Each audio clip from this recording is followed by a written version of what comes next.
frog warm-up.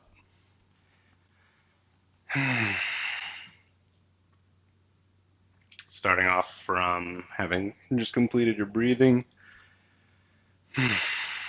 even if it's just a few breaths, right, to settle in, get present. Then, like always, engage your legs.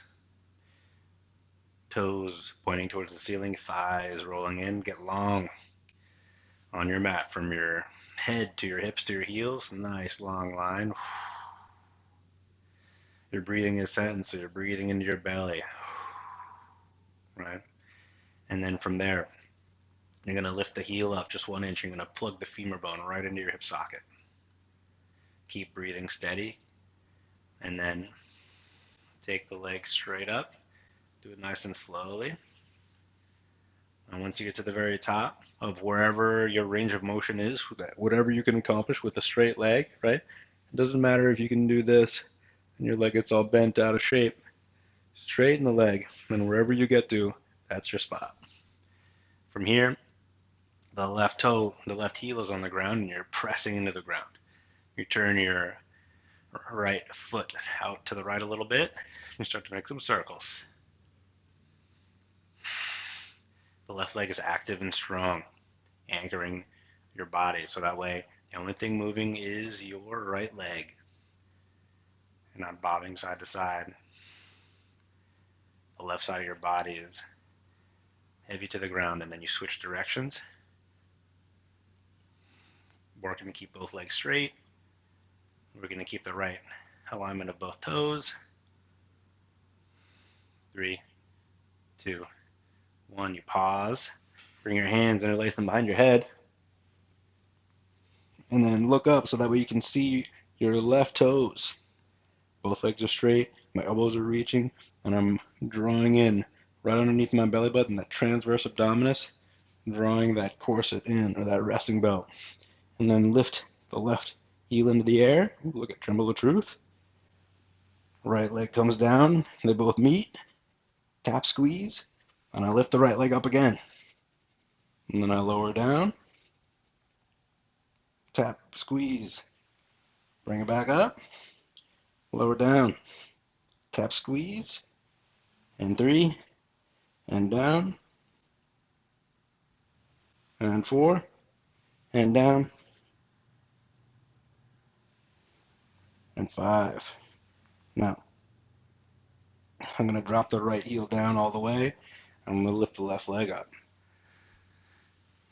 My hands have returned to my sides. My head is down, relaxed.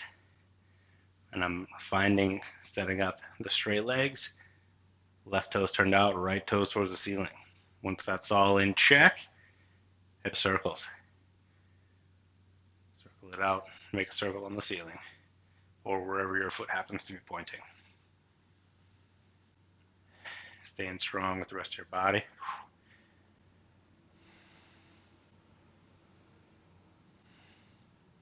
Nice tiny little circles, doesn't have to be big.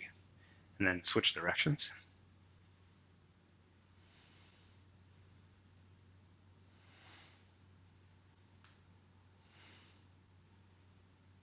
All right. 3, 2, 1. Pause. Hands interlace behind your head again. Raise it up. Look towards the right toes. Float them. Belly button draws down with that resting belt muscle. And then bring the left foot down. Squeeze heels together. And back up. And down again. Squeeze heels together. And back up. Number 3. Squeeze at the bottom. Lift back up. Number 4. Down to the bottom. Squeeze the top. Lift it back up. Down all the way. Squeeze in. And relax.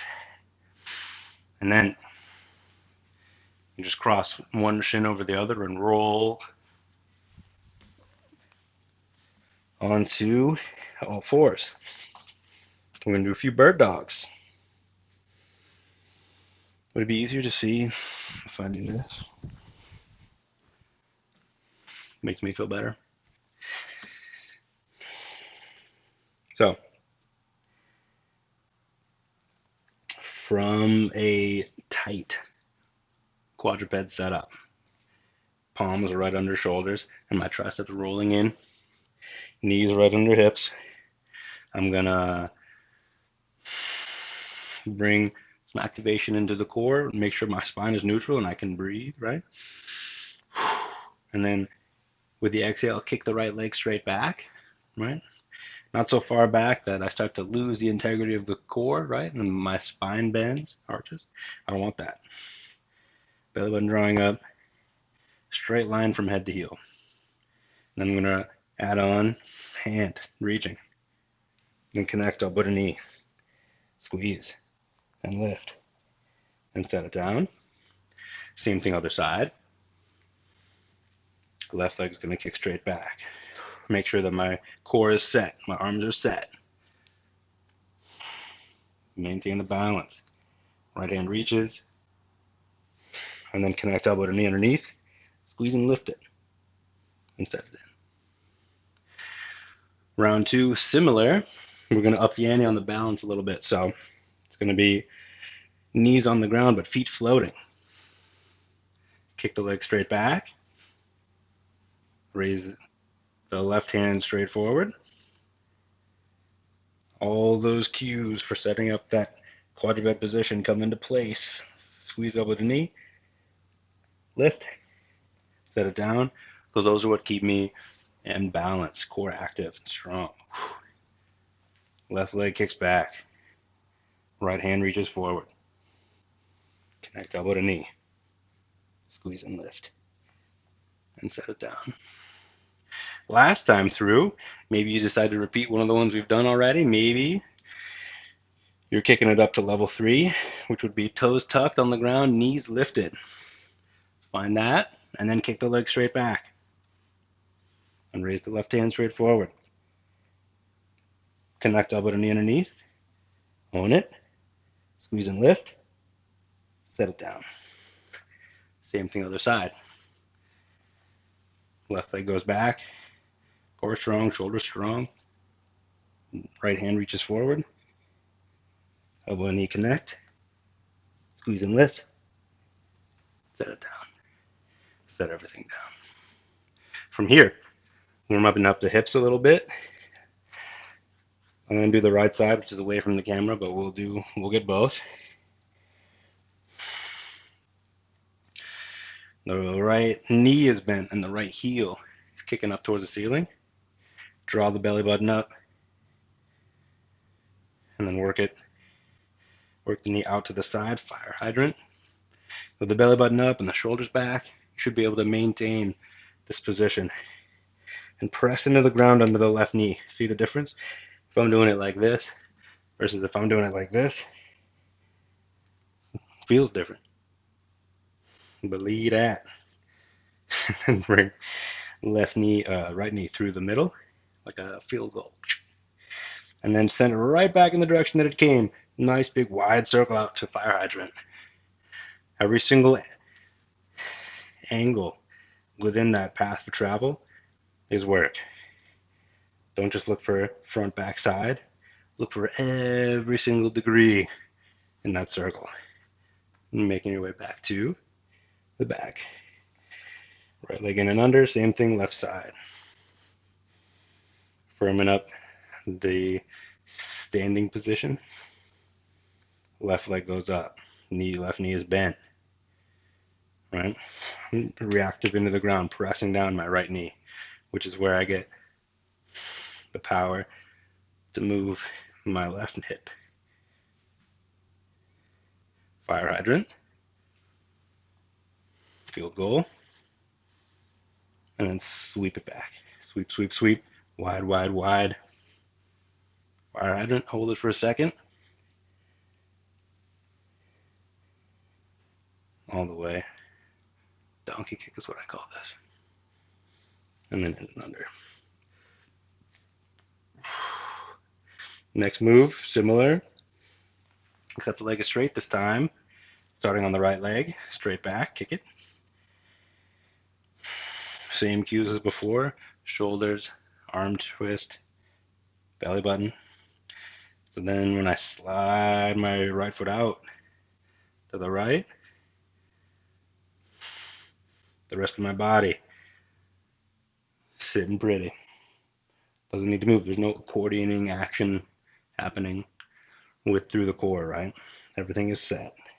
And I'm going to land where my right foot, the ankle is in line with my left knee. And then I'm going to kick down isometrically, engaging the inner muscles of the right leg. Kick down, kick down, kick down. Ooh, that feels good. I need me some of that. 3, 2, 1. Release the isometric tension down into the floor. And I'm going to engage lift up. And I'm going to hold it for a second. 4, 5, 4, 3, 2, 1. Keep everything the same. And just slowly, slowly, slowly. Keep the foot high and work it to the back. And then bring it in and under. Same thing left side. You'll be able to see a little bit better. Left foot goes straight back. Arms and abs in place. Slide the foot out to the left.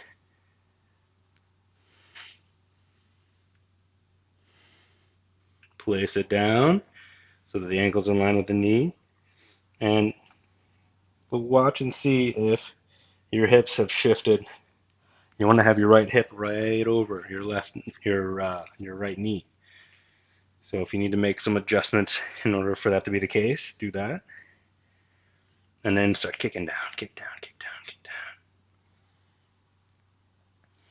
5, 4, 3, 2, 1. Lift it. Hold it. 5, 4, 3, 2, 1. Keep the left leg high. Sweep it slowly. And around and last thing up. Hands come together. Try and get your pointer fingers and your thumbs to touch. And then the feet are going to come together and the knees are going to go wide. Make sure you're set up so that way your hips start off and they're right over your knees. Your shoulders are right over your hands. Float the knees. And then you're going to lower your torso down and then pick it back up. Lower your torso down. Pick it back up. Keep it so that way your chest is moving right towards your fingers. And pick it up. Frog push up. Keep going. Elbows wide, knees wide. And up. The challenge for me here is always to keep my weight far forward enough instead of just sliding back. It is a push-up after all. Weight in the hands. Go wide. And zip it back up. Do one more. And bring it up. Knees down and relax.